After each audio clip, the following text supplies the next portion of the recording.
సోలాపూర్ నుంచి కొల్హాపూర్ వెళ్ళే దారి. అంటే సోలాపూర్ నుంచి సంగ్లీ వరకు బ్లా కార్లో వెళ్ళాను. ఆ రోడ్డు చాలా బాగుంది, అలాగే కారు కూడా చాలా బాగుంది. మామూలుగా అయితే 4 గంటలు పట్టే ఆ జర్నీ ఈ బ్లా కారు వలన 2 గంటల్లో వెళ్ళిపోగలిగాను. అతను కూడా ఇంచుమించు 80-90 స్పీడ్ పెట్టాడు.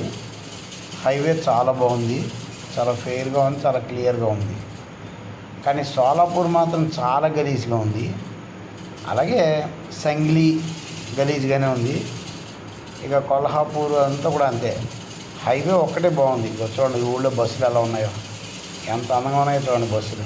మట్టి రోడ్డు చూడండి ఎలా ఉందో, మొత్తం మట్టి కొట్టుకుపోయి రోడ్డు అంతాను బురద తేలిపోయి రోడ్డు, మట్టి కొట్టుకుపోయిన బస్సులు.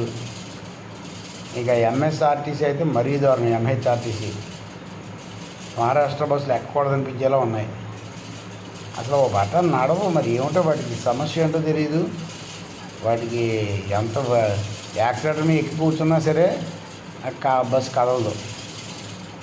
ఊరికి అరుస్తూ ఉంటుంది తప్ప కదలడం మాత్రం లేదు. ఇది పంచగంగా నది, కొల్హాపూర్ స్టార్టింగ్లో ఉంటుంది. దీన్ని పంచగంగా నది అంటారు. దీనికి బాగా వరద వచ్చింది. ఇది రోడ్డు మీద బాగా నీరు చేరింది దీనివలన. అయితే రోడ్డు క్లియర్ అవ్వడం కొద్దిగా టైం పట్టింది. దాంతో ఈ బస్సు కూడా మామూలుగానే లేట్ అయింది. అది కాకుండా ఈ బస్సు కూడా చాలా స్లో. ఈ సంగ్లీ నుంచి కొల్హాపూర్కి ఉన్నది 45 కిలోమీటర్ల దూరం.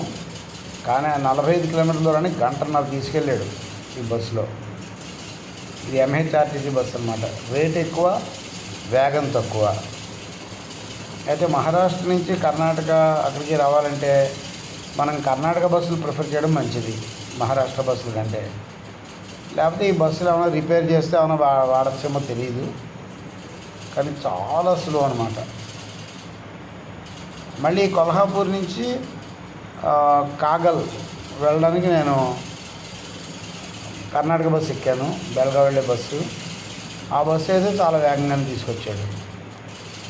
ఇదే అది చాలా స్పీడ్గా వచ్చింది బస్సు. కర్ణాటక బస్సు స్పీడ్గానే ఉన్నాయి, మహారాష్ట్ర బస్సులే బాగా స్లో. ఏది అయినా ఈ సందర్భానికి నేను ఇక్కడికి కాగల్ జవహర్ నవోదయ విద్యాలయానికి వచ్చిన సందర్భంలో ఇదంతా కూడా